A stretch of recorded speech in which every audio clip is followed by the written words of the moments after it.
can you share? Sure. Yeah. Hi, Mark from Erlangen, from Siemens. Nice to see you.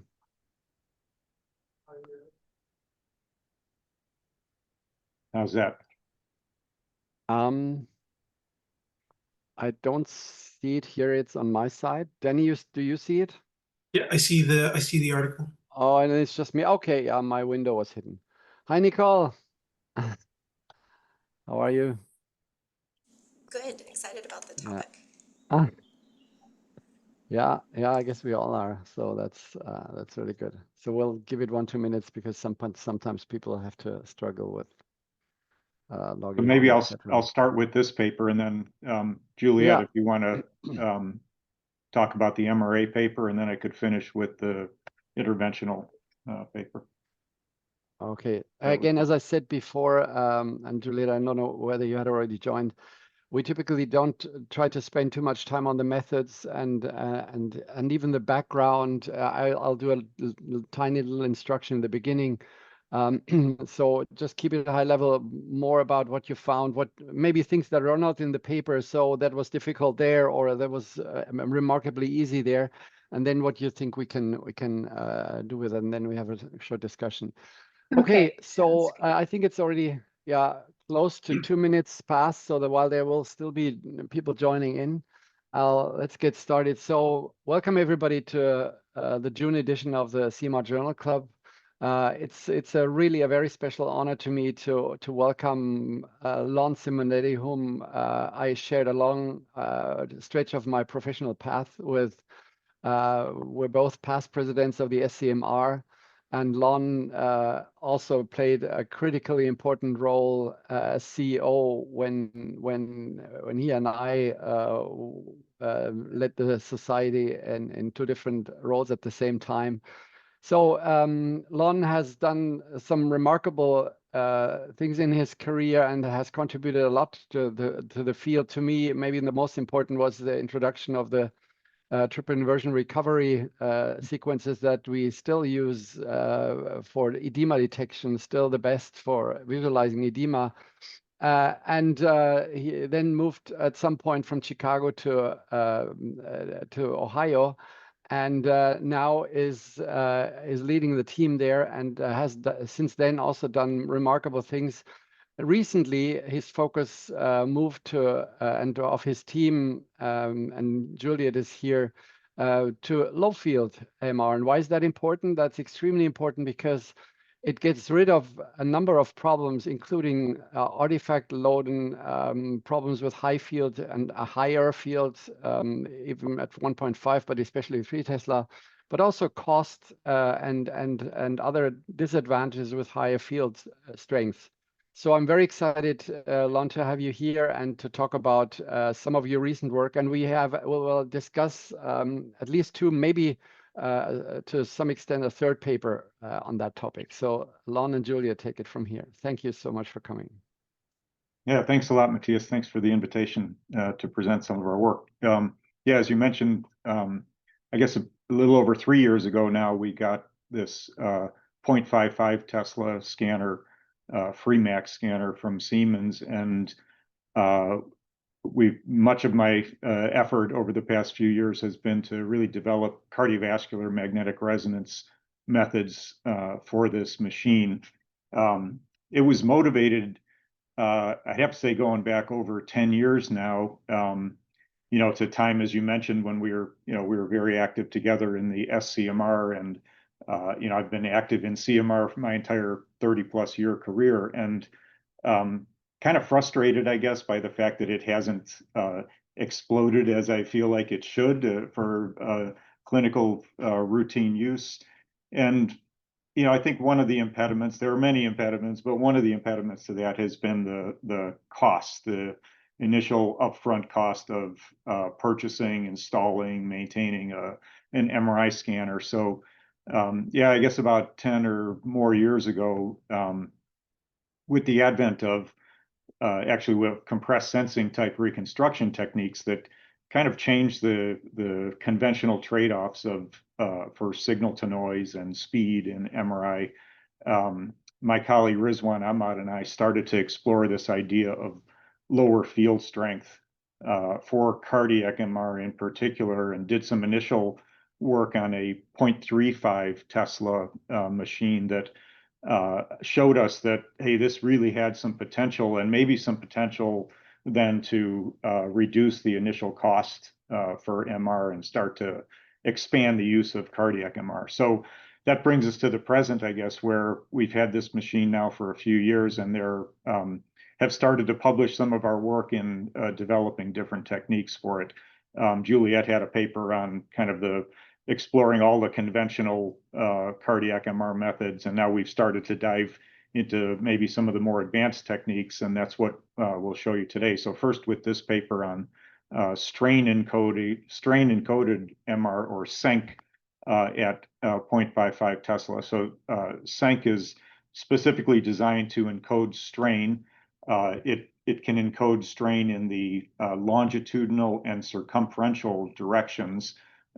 This is a technique invented a number of years ago by Niall Osman when he was at Johns Hopkins.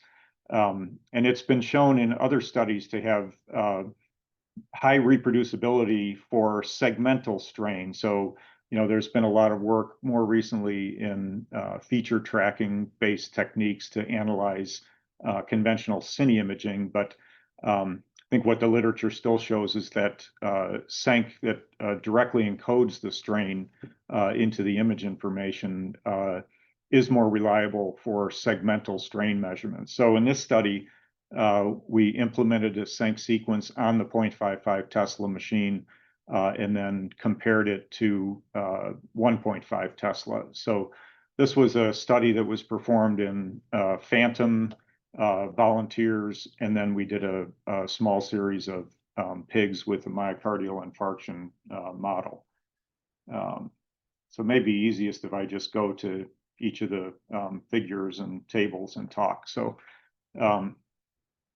first is table 1 shows the scan parameters that were used at 1.5 Tesla and then at 0.55 Tesla. So besides the reduced field strength, another key to this Fremax system in terms of developing and implementing cardiac MR sequences is that the gradient performance is much less than it is on the standard 1.5 or 3T system. So the gradient amplitude is 26 millitesla per meter, and the slew rate is 45 Tesla per meter per second.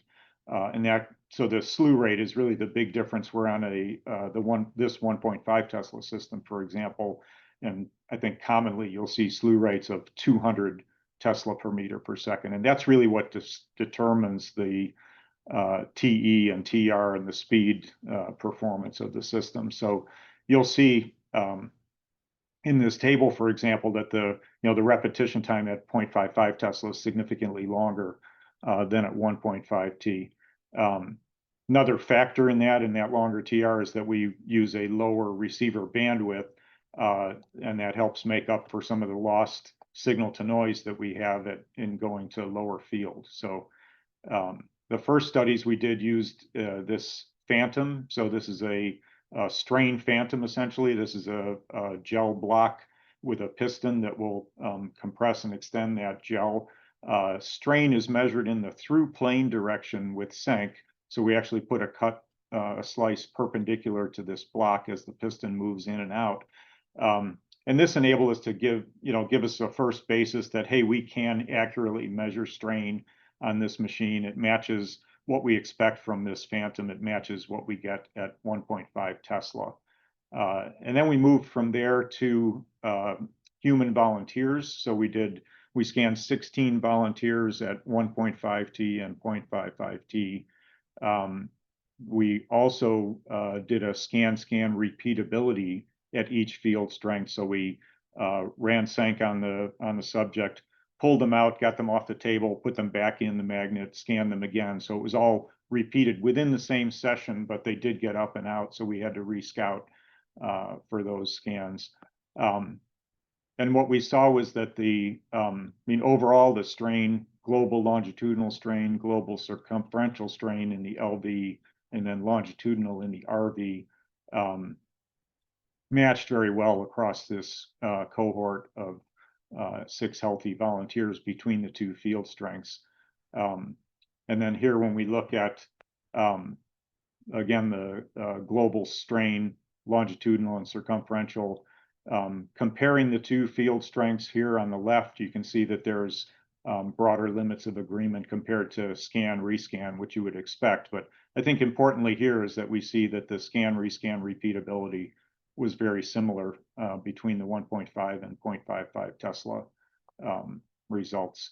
And that was borne out here. We're looking at the segmental strain. So I guess what we found with segmental strain was that the agreement in longitudinal strain, segmental longitudinal strain, was actually pretty good, but the circumferential strain not as much. So with SENC, the circumferential strain measurements are made on long axis views, and I guess this is in agreement with other papers on SENC, and I guess in strain in general, is that it wasn't as robust to measure circumferential strain, and we saw that as variability both in scan, rescan, and between the 2 field strengths.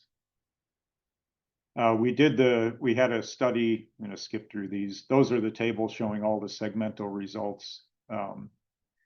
But then just looking at the results in these pigs. So this was a myocardial infarction model in pigs, and here we're comparing the longitudinal and circumferential strain on a bullseye plot to the late gadolinium enhancement. So you can see from here where the infarct was on this bullseye plot, and then here the greater strain is the blue, so more negative is greater strain, and you can see how it matched up pretty well with the areas of infarction. And then we looked at that kind of categorically as LGE positive segments adjacent to the LGE positive, and then remote, and saw that there was, the remote had the highest strain. Can be confusing sometime when plotting and looking at strain, is that more negative is greater contraction. This is peak systolic strain that we're looking at compared to the LGE positive segment. So not a surprise there. We know that an infarct scar is not going to be contracting the same way as the remote segments, but this was done just to show that we could indeed detect these wall motion abnormalities by measuring strain at 0.55 Tesla. Yeah, so maybe I could pause there, answer any questions about this paper. Yeah, just very briefly, because I want to give you the time for everybody. If you have questions, please type them in the chat or unmute yourself. No, the question I have is how much do you think this is dependent on the software that you're using for quantifying the strain? So you used MyoStrain. They are focused on this technology. So how does this compare when you use other software, or is it because you use SENC images, there is not much choice there, probably? Yeah, there is no choice when you use SENC. There's only that one option with the MyoStrain software, but we did not compare to any kind of feature tracking or tagging, for example.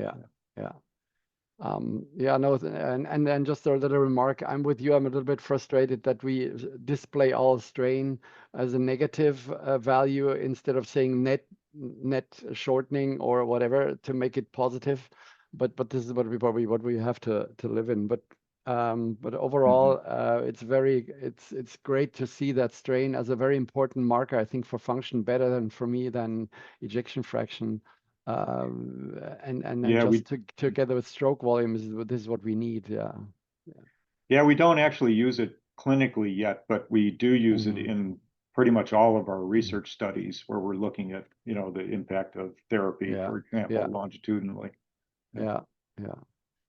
Okay, if there are no other questions, so then I'd like to ask you, because we're already halfway through, to go through the next papers. So okay, yeah, maybe I should go to the interventional study. So this is work done together with my colleague Amy Armstrong, who is at Nationwide Children's Hospital in Columbus, and and others. Amy is an interventional cardiologist, and actually a breast cancer survivor, and she's brought this publicly in that she attributes this to her work in the cardiac cath lab, where they do these very lengthy procedures in congenital heart disease in kids. So she's highly motivated to move this work into the MRI suite. Working together with Amy, this was done on the Freemax at Ohio State University. They're going to add a Freemax to the Children's Hospital this year. All the work that we've done together here has been preclinical, so work in pigs, as I'll show you in this study, really to try to develop the technology to the point where then we'll be able to translate this to the pediatric hospital later this year. So this was really a feasibility study. This was our first foray into ICMR, or interventional cardiovascular magnetic resonance, where we're using the MRI machine to guide catheter-based interventional procedures. The low field or 0.55 Tesla machine really is an important development for this field, because while it's been around, this concept of MRI guided cardiovascular interventions has been around for quite some time, over 20 years. It's never really taken off. There are a handful of centers that have moved this into clinical practice, primarily in congenital heart disease, but it really hasn't gone anywhere. And to a large degree, that's because the lack of the devices that are needed to perform these tasks.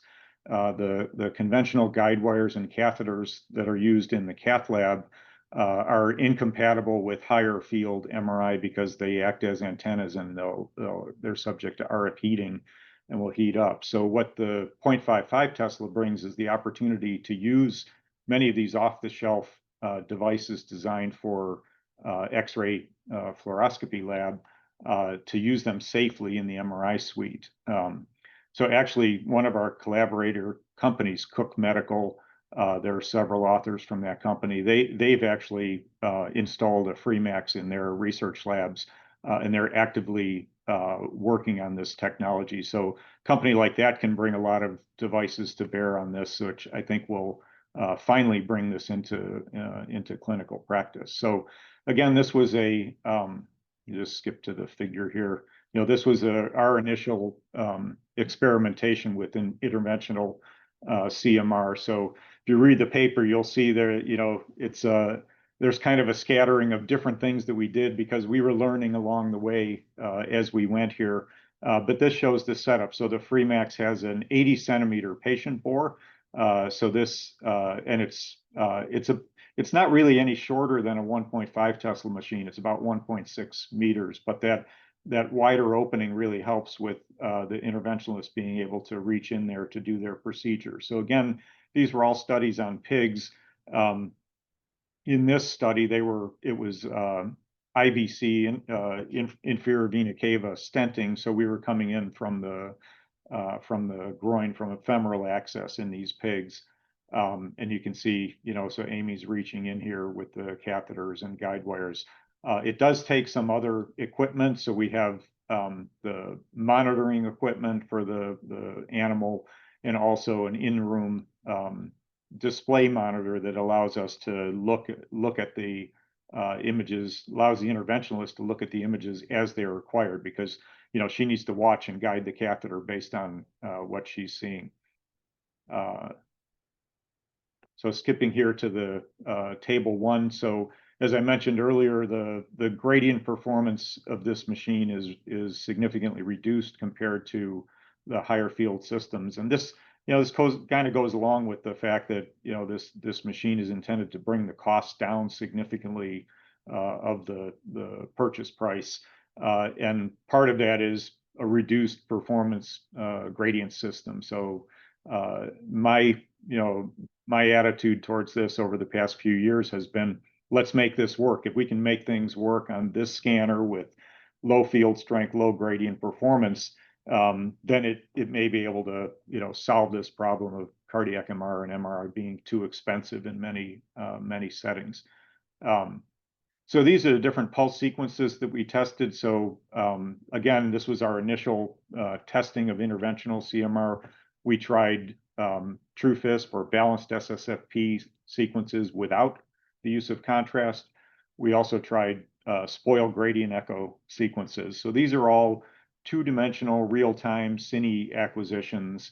You can see again the repetition times are probably longer than, they are definitely longer than what you'd see at on a system with faster gradient strength. But we can achieve temporal resolutions that were adequate and spatial resolutions that were adequate to show the feasibility of these MRI guided interventions. So anywhere from 5 to 10 frames per second.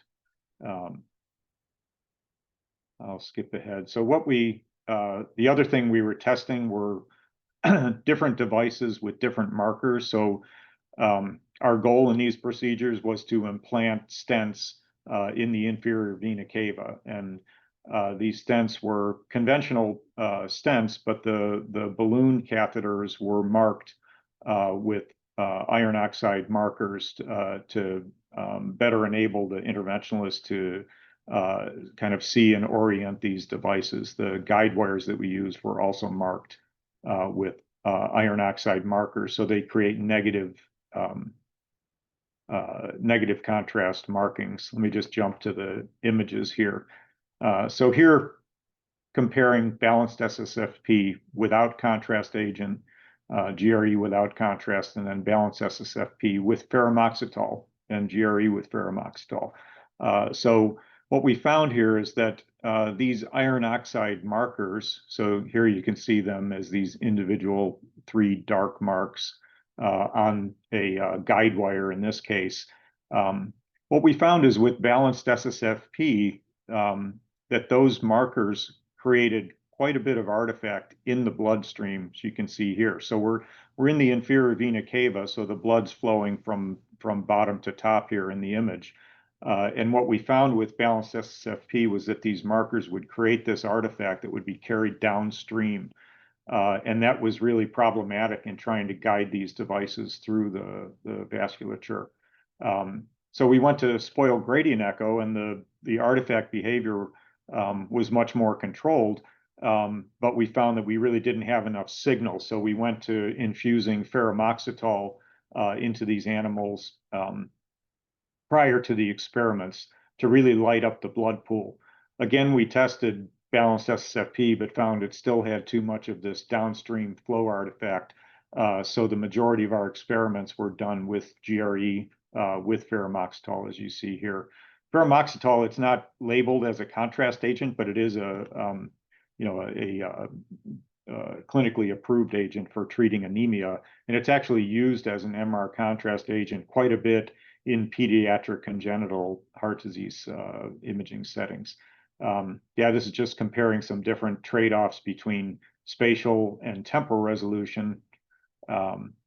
And then here, looking at left heart catheterization. So in this case, we came up the aorta, the abdominal aorta, into the aortic arch, and then here into the heart. This is really where the temporal resolution becomes critical. Once you get in and around the heart, that the wires and catheters really start to whip kind of wildly, and you need high temporal resolution to keep track of where you are. And then here's looking at different markers on the balloon catheter. So here the balloon is inflated in the inferior vena cava, and you can see these 2 little dots. Those are these iron oxide markers. The balloon is actually inflated with a 1% gadolinium solution, so you can see it's brighter than the surrounding blood pool, even with that ferumoxytol on board. So we can see the inflated balloon, and this is just looking at different size markers. As the markers get bigger, their artifact gets bigger. I guess that's pretty obvious. Yeah, and then here's looking closely at the balloon and the stent that's crimped on that balloon, and then again these small markers. The markers at the ends of the stent get kind of overwhelmed by the metal artifact caused by that stent. So what we tend to see then are these markers that are out at the shoulders of the balloon, that you can see here. So here you can see the stent being deployed, opened up by that. gadolinium filled balloon. Yeah, another thing we looked at were a couple different types of stents here, and this this platinum iridium stent here, once it's deployed, as you see here, it kind of obscures, you know, it creates quite a dark artifact, whereas these 316 stainless steel stents, as you see here, we could actually still see some signal inside the stent. Yeah, so overall we were successful. We've moved on to more complicated procedures, placing stents in the pulmonary arteries. So there you have to navigate through the heart and then out to the pulmonary arteries. But we've also found success there, and yeah, look forward to moving into patient studies later this year.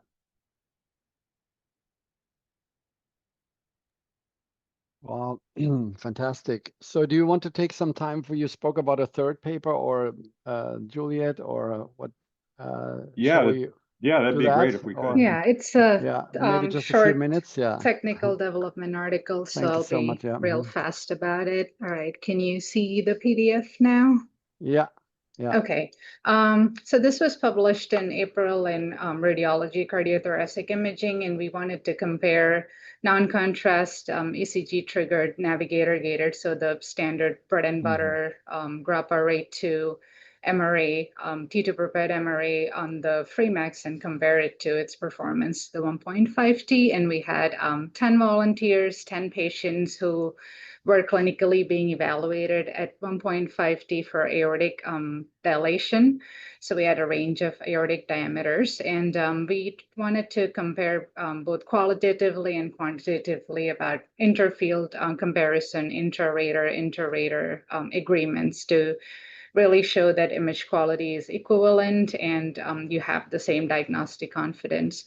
So at the time we were collecting the data, we used the 6-element body coil anterior and the spine coil, but since then we've actually moved to sandwiching our patients with the contour medium and contour large coils. We were using the Radimed patient monitoring system originally, and now using the Philips system.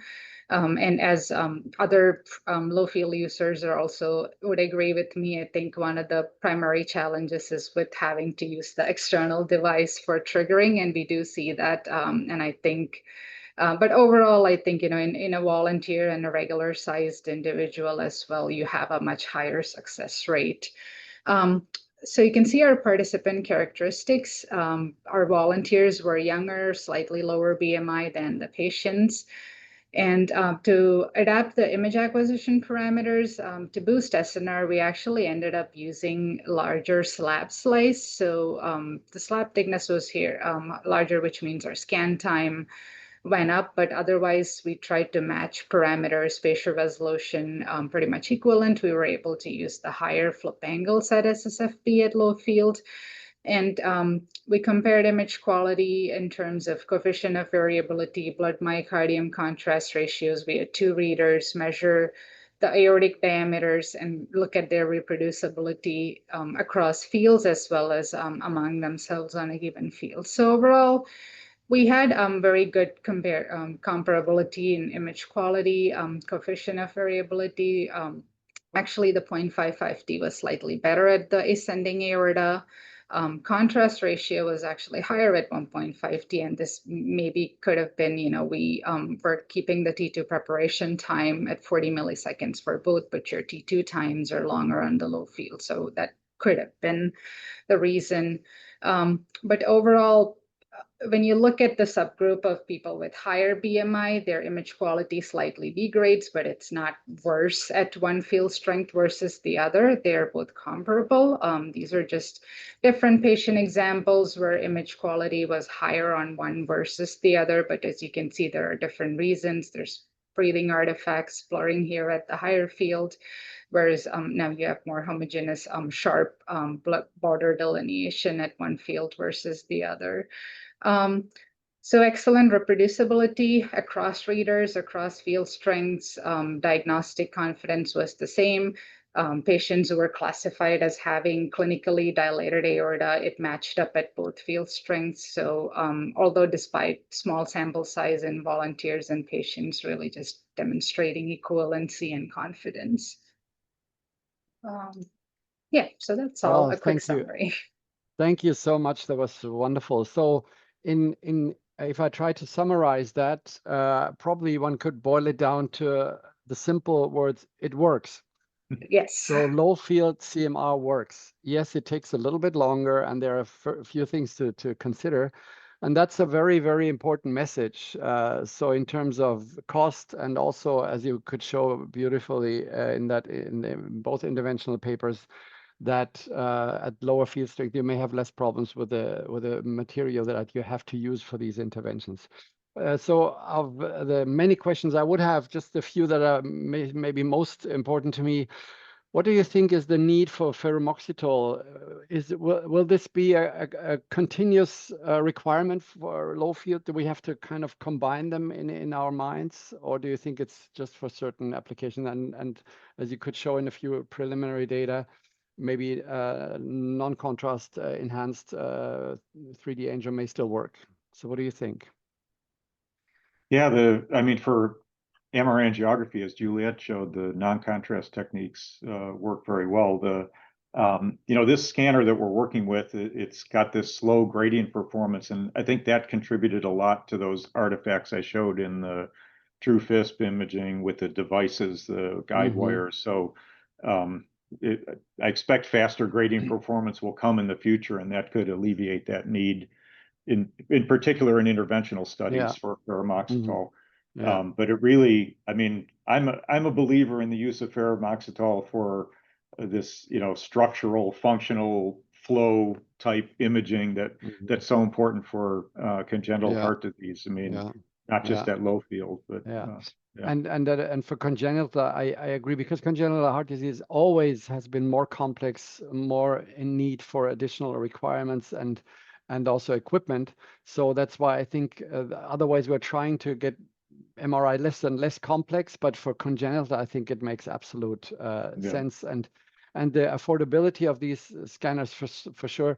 There is, and then the recent increased attention again to radiation, I think will give another boost. So it was just this paper, I think 2 weeks ago, published this modeling that maybe 5% of cancer cases we see are caused by diagnostic CT scans. So while this may still be better with with new technologies for CT, but I don't think that there is ever a chance in during our lifetimes that this will go away, and to have people put at risk for no good reason if there's an alternative, that is, I think, not good medicine. That's why I also hope that the low field will improve the accessibility for countries that so far were hesitant to move into this more expensive technology, and so that's why this work is so important. One last question I have is, now you said in the beginning that for low field it was important to have techniques like compressed sensing, which allowed you to work with sparse data. Now, the other way to work with sparse data, or another over the last years, was the use of artificial intelligence, so deep learning methods to extract information from signal, even if it's noisy.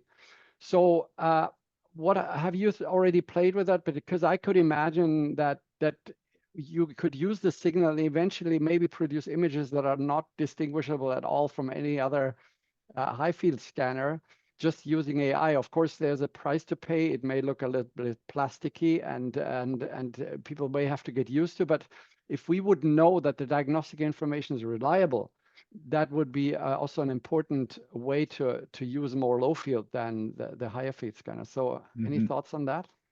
Yeah, we're definitely going that direction, as is Nicole and others in this field. It's like in the interventional work I showed you, for example, that's become an integral part now of how we do this. So we can accelerate higher levels and then use AI to denoise those images. But now it's starting to enter into more of the diagnostic imaging as well. Yeah, absolutely. That's coming. That'll be the next wave that you'll see in this work. So Nicole, you have done some of the most important pioneering work with the fingerprinting. So what are your thoughts on that?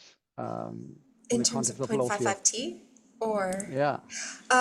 So we've actually been very pleasantly surprised at how the fingerprinting looks at 0.55T. Like, our biggest challenge is SNR. Of course, because the signal is just very low, but because we use a lot of pattern matching and then also the machine learning reconstructions, we find that like as long as we're above a certain kind of noise floor, then it doesn't really matter so much. Like the maps still look actually pretty great. Yeah. And Yeah. I mean, I will totally echo what Lon and Juliet are saying about the gradients. That is like a kind of annoying limitation, but hopefully that will be resolved very soon. Yeah. But Okay, yeah. I mean, I think fingerprinting is way out there. I think like the stuff that is happening at the Ohio State is so amazing to see, because it's like it's not that we can do something crazy; it's that we can actually do the things that need to get done on the low field system in CMR, and the images are so great. So I have to say, congratulations to you guys. Yeah, no, fantastic. Okay, any other comments? I see Vic Ferrari has joined. Graham, Reza, any other comments or questions? If not, then I would first want to thank both of you, Juliet and Lon, for accepting the invitation and being here and basically spoiling us with this fantastic new science and these data that are not only excellent but also will I think shape the future. So thank you so much for that. So on behalf of Nicole and myself, we want to also invite you for next CMR Journal Club on July 2nd. And we will go with a more bold title this time than usual. So CMR disrupts the diagnostic workup of cardiac amyloidosis, and will be two very, I think, nice papers. One of them on the left side is not even published yet. It's currently in press. So it is using novel technologies to identify cardiac amyloidosis, and not just identifying it as such, but also differentiating ATTR from AL. And then also a comparison of CMR versus bone scintigraphy. So I think, and I picked these two papers because I think it's time that we get rid of the myth that we need nuclear medicine for amyloidosis. And I hope this spreading information on good data will help. So with that said, I wish you all the best. Again, thanks to the presenters and thanks for the good science and all the good work that you're showing here. And see you then next time. Thanks a lot, Matthias. Thank Thanks for you. inviting. Appreciate it. Bye. Bye-bye.